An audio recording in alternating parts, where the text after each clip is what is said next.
તાજેતરમાં દેવભૂમિ દ્વારકા જિલ્લાના બેટ દ્વારકા ધર્મસ્થળ વિસ્તારમાં પણ દાદાનું બુલડોઝર ચાલુ હતું। આ કાર્યવાહીમાં વર્ષોથી રહેતા અનેક લોકોના ઘર પણ તોડી પાડવામાં આવ્યા હતા। આ લોકોને નોટિસ તો આપવામાં આવી હતી, પરંતુ તેમના માટે રહેવાની કોઈ અન્ય વ્યવસ્થા કરવામાં આવી નથી, જેના કારણે અનેક લોકો બેઘર બન્યા છે। ત્યારે ગુજરાત કોંગ્રેસના નેતા અમિત ચાવડા, લાલજી દેસાઈ સહિતના કોંગ્રેસના નેતાઓ બેટ દ્વારકા પહોંચ્યા હતા અને લોકોની આ વિધિ જાણીને સરકાર પર આકરા પ્રહારો કર્યા હતા। તો મળતી માહિતી મુજબ બેટ દ્વારકામાં ડિમોલેશનની કામગીરી બાદ ગુજરાત કોંગ્રેસના નેતાઓ બેટ દ્વારકા પહોંચ્યા હતા અને આ કોંગ્રેસ નેતાઓ અહીં ડિમોલેશન સ્થળની મુલાકાત લીધી હતી। તો કોંગ્રેસ નેતાઓ તેમજ સ્થાનિક અગ્રણીઓએ બેટ દ્વારકાના બાલાપર સહિતના વિસ્તારોમાં લોકો સાથે મુલાકાત કરી હતી। તો આ દરમિયાન લોકોએ કોંગ્રેસ નેતાઓ સમક્ષ પોતાની વેદના ટાળવી હતી। ત્યારે અનેક મોટા ઉદ્યોગપતિઓએ સરકારી જમીન પર કબજો કર્યો છે, ત્યાં દાદાનું બુલડોઝર કેમ નથી ચાલતું તેવા સવાલો કર્યા હતા। આ સાથે સરકાર સામે ગરીબોના હક માટેની લડાઈ અમે લડીશું તેવો હુંકાર પણ અમિત ચાવડાએ કર્યો હતો। जिस प्रकार से पूरे गुजरात में बुलडोज़र सरकार का बुलडोज़र चल रहा है, आज द्वारिका बेट द्वारिका में हम गरीबों के आवासों को देखने के लिए गए। यहाँ पर हर घर को ध्वस्त करके पता नहीं सरकार क्या करना चाहती है। थोड़े दिन पहले मैं अंबाजी गया था, वहाँ पे भी गरीबों के मकानों पर बुलडोज़र चल रहा है। कहीं ओढ़व में रबारी वसाहत पर बुलडोज़र चल रहा है, कहीं सोमनाथ में बुलडोज़र चल रहा है, कहीं केशव नगर में ठाकुर कम्युनिटी के हर जगह पे सिर्फ गरीबों के मकान पर बुलडोज़र चलाकर सरकार एक नया प्रमाण दे रही है कि अमीरों की सरकार है और गरीबों के पेट पर लात मारकर अमीरों के लिए सब कुछ व्यवस्था हो रही है। जब हम लोग बेट द्वारका में प्रवेश कर रहे थे, कुछ साथियों ने बताया कि उनकी 200 बोट यहाँ पे चल रही थी पहले द्वारका बेट ओखा और बेट द्वारका के बीच, उसको बंद कर दिया। तो इन्होंने पहले पेट पे लात मारी है, फिर उनकी छत पे लात मारी है। तो ये गुजराती में कहावत है, पहला रोटलो छीनव्यो ने पछी ओटलो छीनव्यो। में सवाल ये है कि गुजरात में सरकार नॉर्मली हम कम सरकार क्यों बनाते हैं? हम सरकार बनाते हैं कि सरकार हमें रोजी रोटी दे, सरकार हम बनाते हैं हम आवास हमें मिले, सरकार हम बनाते हैं क्योंकि सुख और संपत्ति सुविधा स्वास्थ्य का व्यवस्था करे। यहाँ सरकार आपको दुख में डालने का काम करे, यहाँ सरकार खुद आपका सब कुछ छीन रही है। मैं अभी जिन महिलाओं को मैं और अमित भाई मिले, उन महिलाओं में उन गरीबों का चेहरा देखकर मुझे एक गुजराती होने के नाते शर्म आती है कि मैं ऐसे गुजरात में रह रहा हूँ जहाँ की सरकार दयाहीन है और लोगों के दुख में और बढ़ोतरी करके लोगों को लूटने का काम कर रही है। ये शर्मनाक है। मैं गुजरातियों को आह्वान करूँगा, मीडिया के साथियों को भी कहूँगा, कब तक हम अमीरों की बातों को और सपनों को बाहर खुले में देखते रहेंगे? जब तक हम गरीबों के दुख दर्द को नहीं देखेंगे। आज इन गरीब का गया है, कल आपका भी जाएगा। हमको मिलकर अगर इन सरकारों के सामने और ये रक्षक जब भक्षक बने हैं उसके खिलाफ अगर हम नहीं लड़ेंगे तो कल, आज नहीं तो कल हमारा भी यही हाल होने वाला है। पहलानी सरकारों गरीब लोगों ने रहवा माटे 100 ચોરસ વારના પ્લોટ આપતી, એની ઉપર પાકું મકાન બનાવી અને એને ઘરનું સ્વપ્ન પૂરું થાય એવી વ્યવસ્થાઓ કરતી। સાથે સાથે એને રોજગારની પણ વ્યવસ્થા કરતા।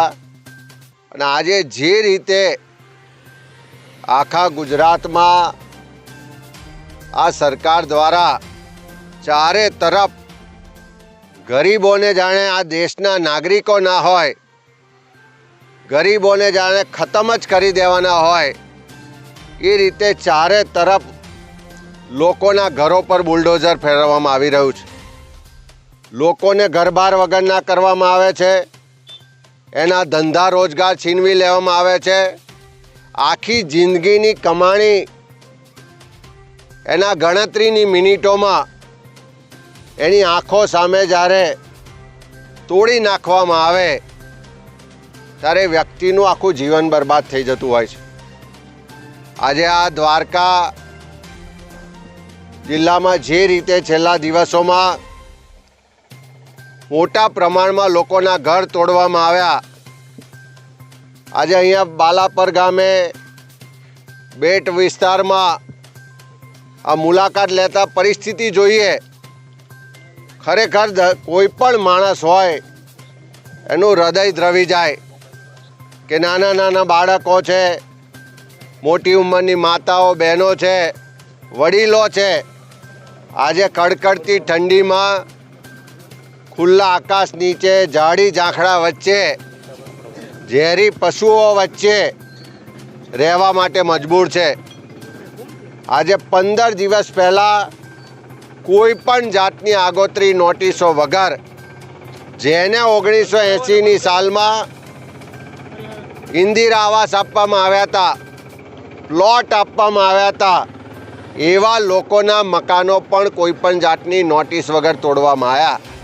જે મકાનો પાસેથી લોકો પાસેથી 30 વર્ષથી સરકાર દ્વારા નગરપાલિકા દ્વારા ટેક્સ લેવામાં આવે છે, એની આકારણી કરવામાં આવી છે, એને લાઇટ કનેક્શન આપવામાં આવ્યા છે, એવા મકાનોને પણ કોઈપણ જાતની નોટિસ વગર ગણતરીના કલાકોમાં જમીનદોસ્ત કરવામાં આવ્યા.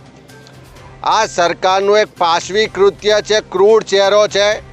અને જે રીતે આજે પરિસ્થિતિ છે, 15 દિવસથી ઠંડીમાં લોકો જીવવા માટે મજબૂર છે. કોઈ પણ જાતના ભોજનની વ્યવસ્થા નથી. નાના બાળકોની વ્યથા સાંભળીએ તો સ્કૂલે જવા માટેના એના દફતર હોય, ચોપડીઓ હોય, એની નોટો હોય, આ મકાનોની અંદર દબાઈ ગયા છે. એટલે સરકાર દયાહીન થઈ છે. સરકારમાં સંવેદના જેવું કંઈ બચ્યું નથી. આ દ્વારકાના પરિવારો હોય, અમદાવાદના રબારી કોલોનીના પરિવારો હોય, અમદાવાદમાં કેશવનગરના ઠાકોર સમાજના પરિવારો હોય, અંબાજીના પરિવારો હોય, કે આખા ગુજરાતમાં જે રીતે બુલડોઝરના નામે સરકાર શું કરવા માગે છે? ગરીબોને ખતમ કરવા માગે છે.